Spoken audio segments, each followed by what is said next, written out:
स्वागतम सुस्वागतम। विद्यार्थी मित्रांनो, विद्यार्थी कसे आहेत यावर त्या शाळेचे, समाजाचे आणि पर्यायाने देशाचे भवितव्य अवलंबून असते। विद्यार्थी जीवन हा आपल्या आयुष्यातला महत्त्वाचा पाया आहे आणि हा पाया मजबूत असेल तरच त्यावर उज्ज्वल भविष्याची उत्तुंग अशी इमारत उभी राहू शकते। आणि म्हणूनच विद्यार्थी हाच केंद्रबिंदू आणि विद्यार्थ्याचा सर्वांगीण विकास हेच अंतिम उद्दिष्ट समोर ठेवून आपली मराठा हायस्कूल नाशिक शाळा सर्वतोपरी प्रयत्न करत असते। विद्यार्थ्यांच्या विकासाच्या नवनवीन उपक्रम आणि संधी त्यांना उपलब्ध करून देत असते। मात्र याचबरोबर विद्यार्थ्यांची सुरक्षा, त्यांचं शिक्षण, त्यांचं आरोग्य याकडेही आपली शाळा लक्ष पुरवत असते।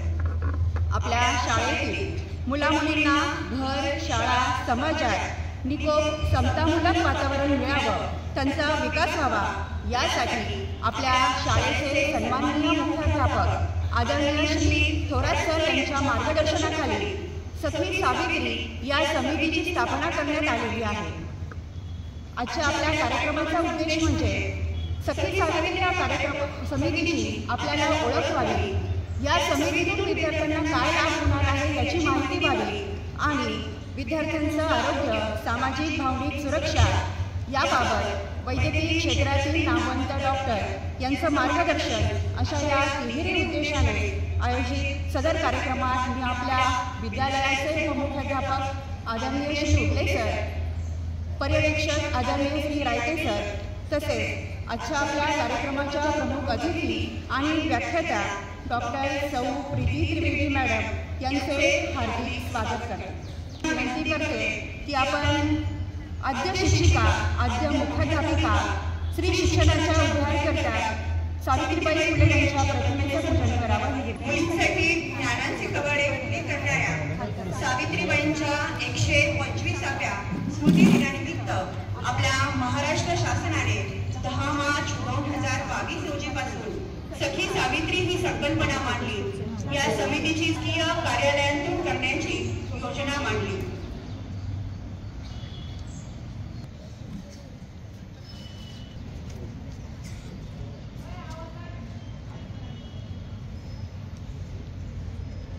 विद्यार्थी मित्रांनो, कोविड-19च्या जागतिक महामारीच्या पार्श्वभूमीवर अनेक दूरगामी परिणाम विद्यार्थ्यांच्या शिक्षणावर, सामाजिक भावनिक आरोग्यावर दिसून आले आहेत।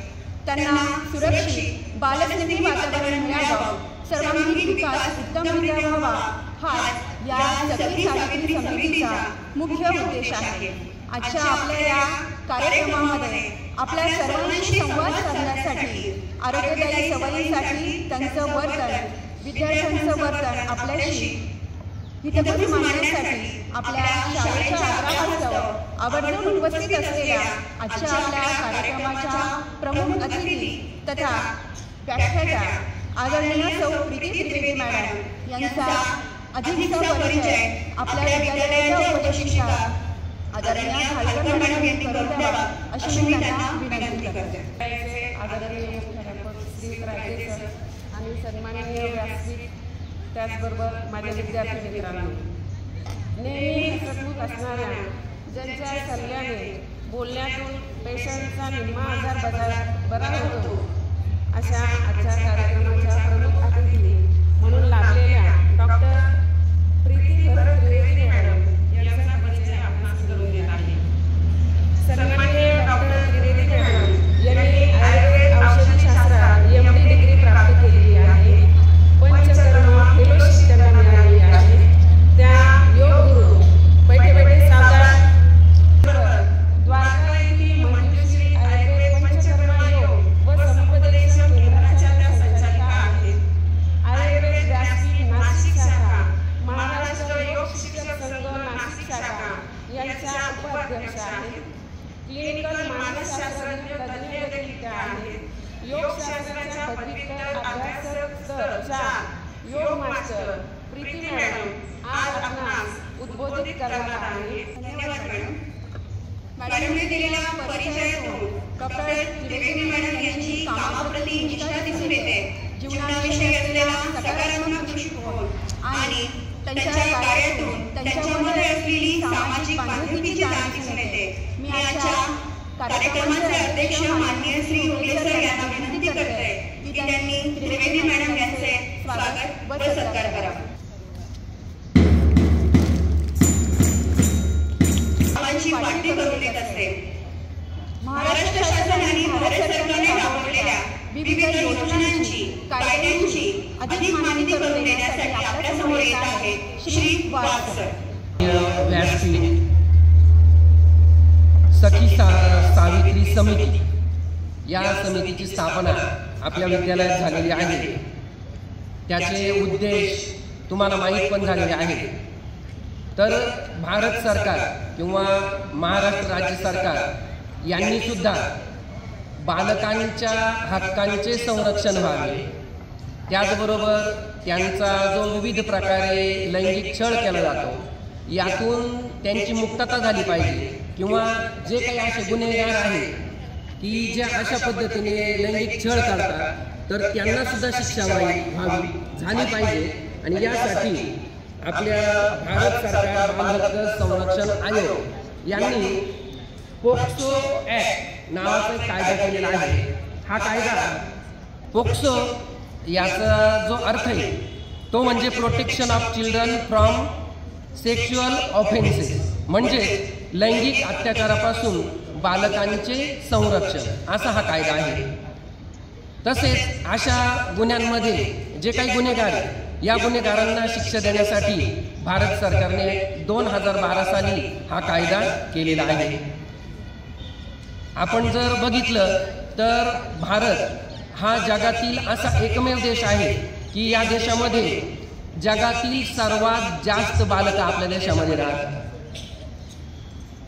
शिवाय आपल्या भारताची जी जनगणना झाली 2011 साली, यानुसार आपल्या भारतातील बालकांची संख्या 47.2 कोटी इतकी आहे आणि त्यामध्ये मुलींची संख्या 22.5 कोटी एवढी आहे. आणि मग या एवढ्या मोठ्या संख्येमुळं इथं अत्याचारांचं प्रमाण सुद्धा आपल्याला जास्त आहे असं आढळून आलेलं आहे.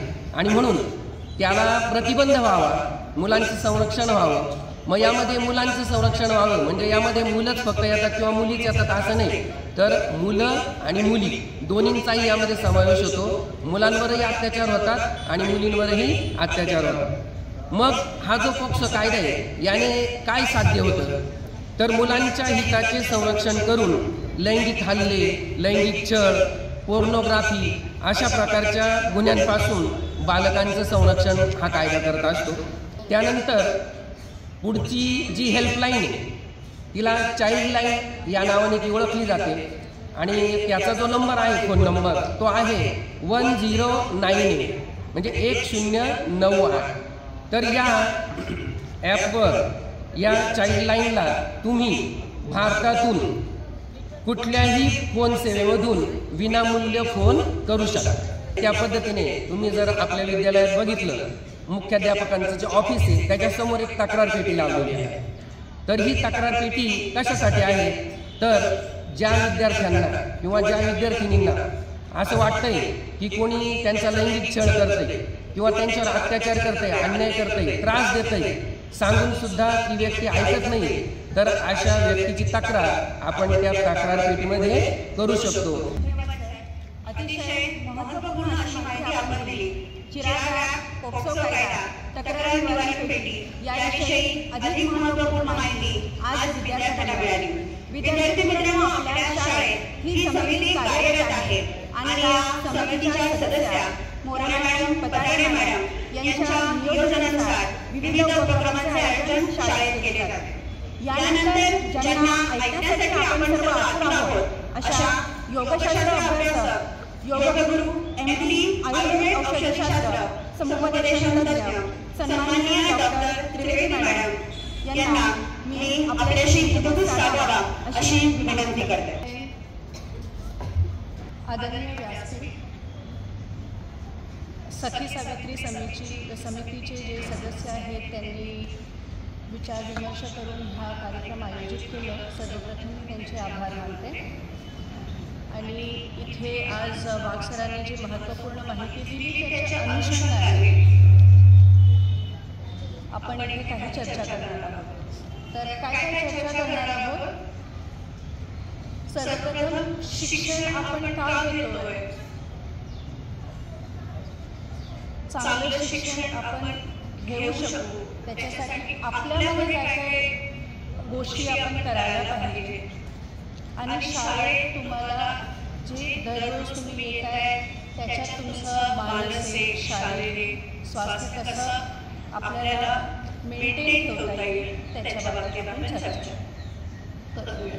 सर्वप्रथम सर्वांनी ताठ बसायचं आहे. आपण मी उजवा हात वरती केला तर मुलींनी हात वर करायचा, मी डावा हात वरती केला तर मुलांनी हात वर करायचा.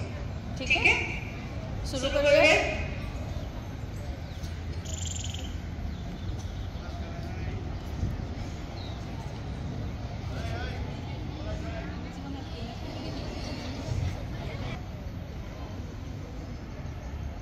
डावा हात आहे त्याच्याने पोटावर आपल्याला गोल मुवमेंट्स करायचे आहेत, हालचाल करायची.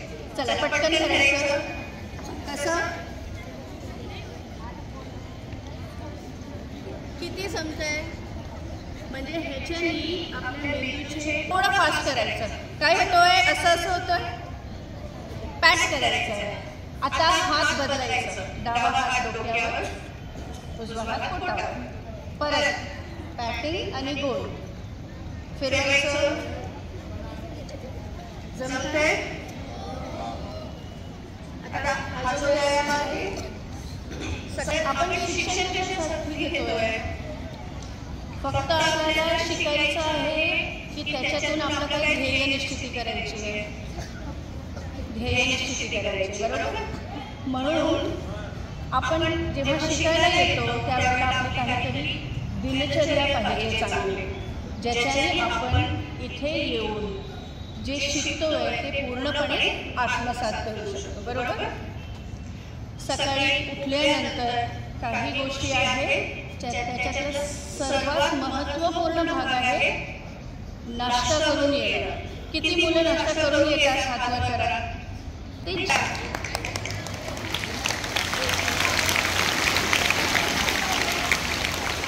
स्वतःसाठी. आता इथे आल्यानंतर जेव्हा आपण अभ्यासाला लागतो अतिशय प्रभावी वाणीने सहज सोप्या शब्दात आपण विद्यार्थ्यांना आरोग्य, शिक्षण अशा विविध विषयांविषयी माहिती दिली. असं म्हणतात की डॉक्टर नेहमी कडक औषध देतात, मात्र आजच्या आपल्या विचारांचा रोगा आमच्या विद्यार्थ्यांच्या जीवनात सतत रेंगाळत राहील.